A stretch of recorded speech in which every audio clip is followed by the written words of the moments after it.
नमस्कार साथियों, ज्ञान सागर एकेडमी लखनऊ पर आपका स्वागत है। आज हम लोग चर्चा करने वाले हैं रॉलेट एक्ट के बारे में, जो 1919 में पारित हुआ था।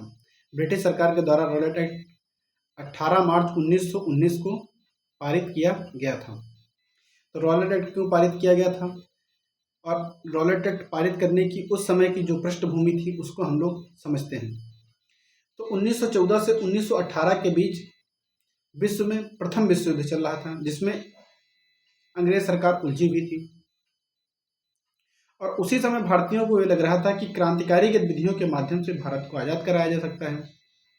तो क्रांतिकारी लोग भी प्रयास कर रहे थे कि भारत किसी भी तरीके से प्रथम विश्व युद्ध के दौरान ही ब्रिटेन से आज़ादी मिल जाए। तो इन्हीं क्रांतिकारी गतिविधियों को कुचलने के लिए, इन्हीं क्रांतिकारी गतिविधियों से निपटने के लिए ब्रिटिश सरकार ने एक अधिनियम पारित किया, जिसे हम लोग जानते हैं रॉलेट एक्ट के नाम से, जो 18 मार्च 1919 को ब्रिटिश सरकार ने पारित किया। तो चलिए आगे इसकी डिटेल देख लेते हैं। रॉलेट एक्ट 18 मार्च 1919 ईस्वी को भारत में बढ़ रही क्रांतिकारी गतिविधियों को कुचलने के लिए 10 दिसंबर 1917 ईस्वी को इंग्लैंड के हाई कोर्ट के न्यायाधीश सिडनी रॉलेट की अध्यक्षता में एक समिति बनाई जाती है।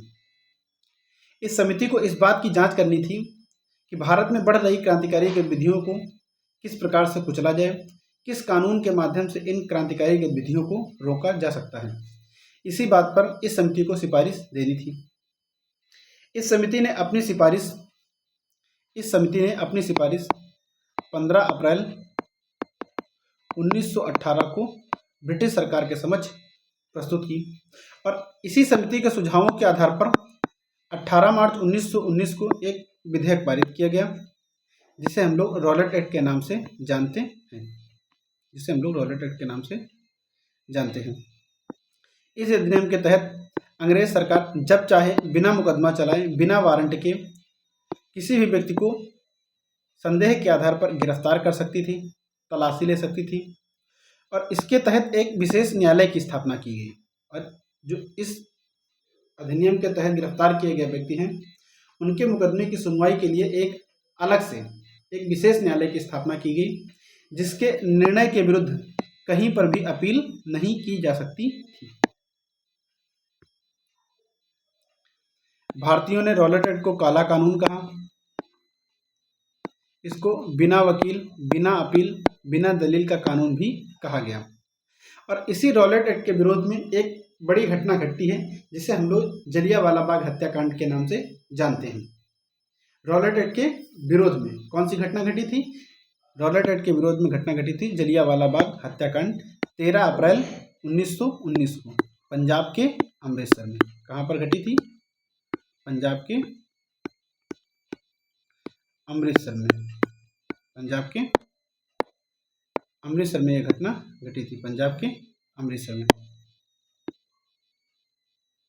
कहाँ घटी थी? पंजाब के अमृतसर में। पंजाब के अमृतसर में यह घटना घटती है जलियांवाला बाग हत्याकांड की। 6 अप्रैल 1919 को रॉलेट एक्ट के विरोध में गांधी जी ने एक सत्याग्रह आंदोलन की शुरुआत की। इसी आंदोलन के तहत पंजाब के दो नेता सैफुद्दीन किचलू और डॉक्टर सत्यपाल 9 अप्रैल 1919 को वहाँ पर आंदोलन का नेतृत्व कर रहे थे, जो गांधी जी ने सत्याग्रह आंदोलन चलाया था। और गांधी जी पंजाब जाने वाले थे। उन्हीं के स्वागत में वहाँ के नेता सैफुद्दीन किचलू और डॉक्टर सत्यपाल गांधी जी का स्वागत के लिए वहाँ पर सब लोग इकट्ठे हुए थे। इनको गिरफ्तार कर लिया जाता है। कब गिरफ्तार किया जाता है? 9 अप्रैल 1919 को। ये किसके स्वागत के लिए खड़े थे? गांधी जी के स्वागत के लिए सैफुद्दीन किचलू और डॉक्टर सत्यपाल वहाँ पर वेट कर रहे थे और 9 अप्रैल 1919 को इन दोनों को गिरफ्तार कर लिया जाता है। 10 अप्रैल 1919 को सत्याग्रहियों ने अपने नेता सैफुद्दीन किचलू और डॉक्टर सत्यपाल को छुड़ाने के लिए वहाँ के उस समय के लेफ्टिनेंट गवर्नर रहे माइकल ओडायर से मिलने जा रहे होते हैं कि सत्याग्रहियों पर रास्ते में गोली चलाने का आदेश दे दिया जाता है, जिसका वहाँ की जनता विरोध करती है और वहाँ पर हिंसा हुई। इसी हिंसा के तहत 11 अक्टूबर को वहाँ के लेफ्टिनेंट गवर्नर माइकल ओडायर ने मार्शल लॉ को लागू कर दिया गया। अब 11 अक्टूबर को क्या लागू कर दिया गया? 11 अप्रैल को, 11 अक्टूबर नहीं, 11 अप्रैल को मार्शल लॉ लागू कर दिया जाता है। 13 अप्रैल को एक नई घटना घटती है। 13 अप्रैल 1919 को बैसाखी के दिन अमृतसर के जलियांवाला बाग में सार्वजनिक सभा हुई। इस सार्वजनिक सभा की खबर जनरल डायर के पास पहुंचती है। जनरल डायर के पास जिम्मेदारी थी कि वहां की शांति बनाए रखने की जिम्मेदारी थी जनरल डायर पर। जनरल डायर ने इसे सरकारी आदेश की अवहेलना माना और वहां की निहत्थी जनता पर, वहां पर पहुंचा और डायरेक्ट वहां की निहत्थी जनता पर गोली चलाने का आदेश दे दिया। निहत्थी जनता पर गोली चलाने का आदेश दे दिया, जिसमें 1000 से अधिक लोग मारे गए। जलियांवाला बाग के विरोध में रविन्द्रनाथ टैगोर ने नाइटहुड की उपाधि त्याग दी, जबकि शंकरन नायर ने वायसराय की कार्यकारिणी से त्यागपत्र दे दिया। 18 अप्रैल 1919 को गांधी जी ने अपना सत्याग्रह, जो कि रॉलेट एक्ट के विरोध में चल रहा था, इसको स्थगित कर दिया। आगे हम लोग बात करते हैं हंटर कमीशन की।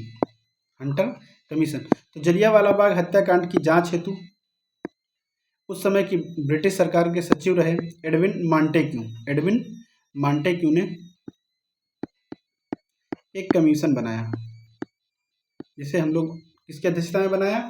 हंटर की अध्यक्षता में एक कमीशन बनाया, जिसे हम लोग कहते हैं हंटर कमीशन। ये कब गठित किया गया था? 14 अक्टूबर 1919 को, जिसे डिसऑर्डर इंक्वायरी कमीशन भी कहा जाता है। इसका अन्य नाम है हंटर कमीशन। इसके अन्य सदस्य होते हैं चिमनलाल सीतरवण, पंडित जगत नारायण, सुल्तान अहमद खान।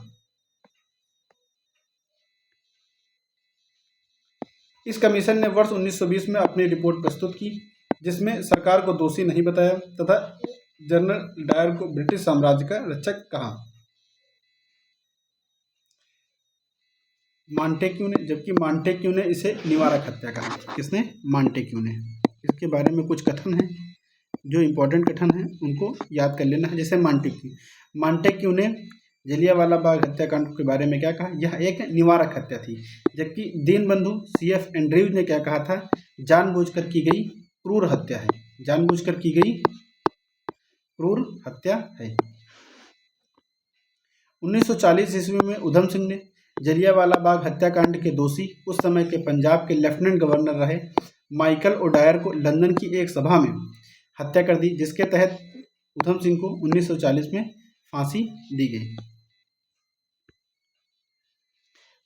ये भी एक पॉइंट है जो फैक्ट याद करने वाला है, एग्जाम में पूछा जाता है। रॉलेट एक्ट के विरोध में स्वामी श्रद्धानंद ने लगान न देने का आंदोलन चलाया। तो ये कई बार एग्जाम में पूछा गया है कि रॉलेट एक्ट के विरोध में लगान न देने का आंदोलन किसने चलाया? तो स्वामी श्रद्धानंद ने रॉलेट एक्ट के विरोध में लगान न देने का आंदोलन चलाया। अब हम लोग जलियांवाला बाग हत्याकांड के बारे में कांग्रेस के दृष्टिकोण को देख लेते हैं। कांग्रेस ने गैर सरकारी समिति का गठन किया। इस समिति को जलियांवाला बाग हत्याकांड की जांच करना था, जिसके सदस्य थे मोतीलाल नेहरू, CR दास, अब्बास तैयब जी, MR जयकरे, गांधी जी आदि थे। इस कमीशन ने डायरों को दोषी पाया। धन्यवाद।